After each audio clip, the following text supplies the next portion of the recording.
ओम गण गणपते नमः। कैसे हैं आप सभी लोग। आशा करती हूँ कि आप सब लोग स्वस्थ होंगे और भगवान विष्णु की कृपा आप पर बरस रही होगी। आज मैं आपको वैशाख मास की बंदरिया की कहानी सुनाने जा रही हूँ। एक राजा था।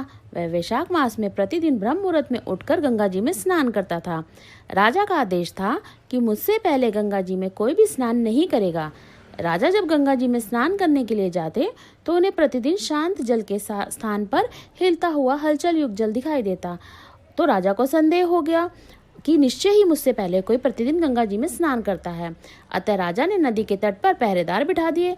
गंगा जी के तट पर एक वृक्ष था और उस पर एक बंदरिया रहती थी। वह प्रतिदिन राजा के स्नान करने से पूर्व स्नान करके वृक्ष पर चढ़ जाती थी। इस प्रकार होते होते पूरा वैशाख का मास बीत गया, किंतु अंतिम दिन भी राजा के सिपाहियों ने देख लिया। उस बंदरिया को पकड़कर राजा के पास ले गए और कहा कि यह बंदरिया आपसे पूर्व प्रतिदिन गंगा जी में स्नान करती है।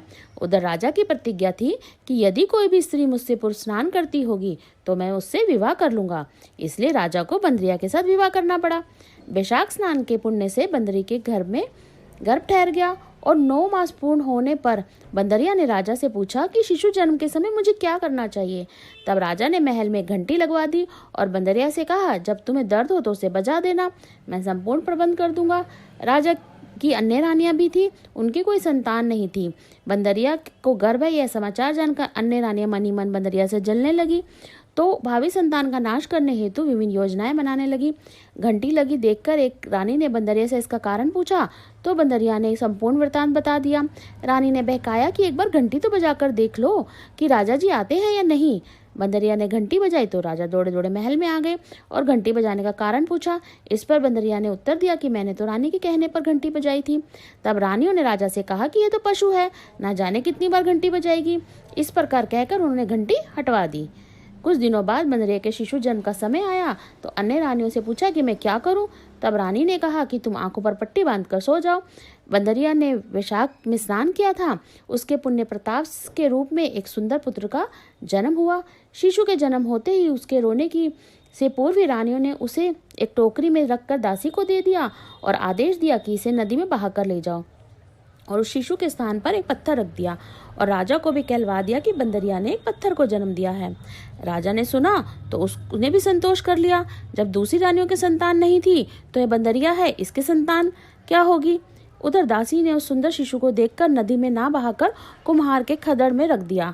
दूसरे दिन कुमार कुमारिन खदड़ में आए तो वहां एक सुंदर शिशु को रोते हुए देखा। कुमार कुमारिन भी निसंतान थे। उन्होंने उस शिशु को अपने लिए भेजी गई भगवान का एक भेंट माना और बड़े प्रेम से शिशु का पालन पोषण करने लगे। कुछ बड़ा होने पर बालक को ज्ञात हुआ कि वह बंदरिया का पुत्र है जिसको रानियों ने मरवाना चाहा था। वह एक दिन बालक कुम्हार के बनाए हुए मिट्टी के बर्तन, हाथी, घोड़े लेकर पनघट पर जा बैठा। दासियों को देखकर कहने लगा, आओ रे आओ मेरे मिट्टी के हाथी घोड़े, पानी पियो। तब दासियों ने बात सुनी तो हंसने लगी, बोली, अरे मूर्ख, कभी मिट्टी के हाथी घोड़े को भी पानी पीते हैं क्या। इस पर उस बालक ने कहा कि कभी बंदरिया के भी पत्थर जन्म लेता है क्या। उस बालक की यह बात दासियों ने जाकर महल में कही। रानियों ने दूसरे दिन विष मिलाकर लड्डू भेज दिए। ईश्वर की कृपा से लड्डू गोंद के और बादाम के हो गए और उन लड्डू को खाने से लड़के की मृत्यु नहीं हुई। यह समाचार दासी ने रानी को कहा और रानी ने राजा से कहकर कुम्हार को देश निकलवाना दिलवा दिया। कुम्हार वन में रहने लगा। तत्पश्चात अगले वर्ष चैत्र मास में माता गणगौर के पूजन का दिन आया तो वह बंदरिया का पुत्र 108 करवे और 108 गोली लेकर तथा घड़े में पानी भरकर बगीचे में बाहर बैठ गया। उधर राजा की साहूकार की पुत्रियां गणगौर बनाने के लिए मिट्टी लेने के लिए आई तथा बगीचा में खेलने लगी और झूलने लगी। इस कारण कुछ समय बाद उन्हें प्यास लगी तो उसने उस बंदरिया के पुत्र से जल पिलाने के लिए कहा तो उस बालक ने उत्तर दिया कि मेरे पास एक गोली है, जो खाता है मेरी चारों ओर फेरे लगाते जाओ, मैं तुम्हें जल पिलाऊंगा। इस पर पहले कन्या ने मना कर दिया किंतु प्यास तीव्र होने के कारण मान गई। इस प्रकार गोलियां खाने और उस युवक के साथ फेरे लेने से वह गर्भवती हो गई। बाद में उसके माता पिता को यह ज्ञात हुआ तो वह सभी कुम्हार के पास गए और संपूर्ण व्यवहार सुनाया। कहा कि तेरे पुत्र ने हमारी कन्याओं से विवाह किया है, अब तू इन्हें अपने पास रखना होगा। तब कुम्हार ने निर्धन होने के कारण अपनी असमर्थता व्यक्त की।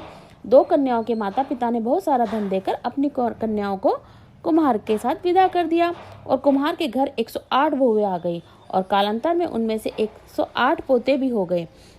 कुम्हार ने समस्त नगरी को निमंत्रण भेजा, राजा को भी बुलवाया। राजा के यहाँ से रानी बंदरिया के अतिरिक्त सब भोजन हेतु पधारे। तब राजकुमार राजा की आज्ञा लेकर बंदरिया को लेने रथ पालकी लेकर गया तथा लाकर सभा में सबसे ऊंचे आसन पर बिठा दिया। राजकुमार ने अपनी सभी पत्नियों को समझा दिया था कि बंदरिया ने मुझे जन्म देने वाली माँ है। एक बहू रानी बंदरिया के चरण स्पर्श करने लगी और एक सोने का सिक्का पोते को गोद में देती गई। जब राजा और अन्य रानियों ने सब देखा तो कुम्हार के पुत्र से इसका कारण पूछा तो रानियों को संदेह होने लगा कि अवश्य ही उस बंदरिया का पुत्र है। इसलिए रानी और राजा रूठकर जाने लगे। तो कुम्हार के पुत्र ने हमारा अपमान किया है और बंदरिया का सम्मान किया है, अतः हम लौट के जा रहे हैं। इधर राजा को पुत्र के जन्म का संपूर्ण रहस्य ज्ञात हो गया, इसलिए उन्होंने रानियों को देश निकाला दे दिया। अब सभी पुत्र वधु एवं पौत्रों को लेकर महल में आ गए और राजकुमार का राज तिलक हुआ। कुम्हार कुम्हारियों को राजकुमार ने महल में रहने के लिए निवेदन किया, किंतु वे नहीं माने। तब राजा ने उन्हें ढेर सारा धन देकर विदा किया। वैशाख स्नान का इतना महत्व है, तो इसीलिए सभी को वैशाख का स्नान करना चाहिए। बंदरिया ने वैशाख स्नान किया तो राजा का राज्य, पुत्र, बहुएं आदि प्राप्त हुई। ईश्वर जैसे बंदरिया को पुण्य मिला, इस प्रकार हम सभी को देना। बोले विष्णु भगवान की जय। ओम नमो भगवते वासुदेवाय नमः।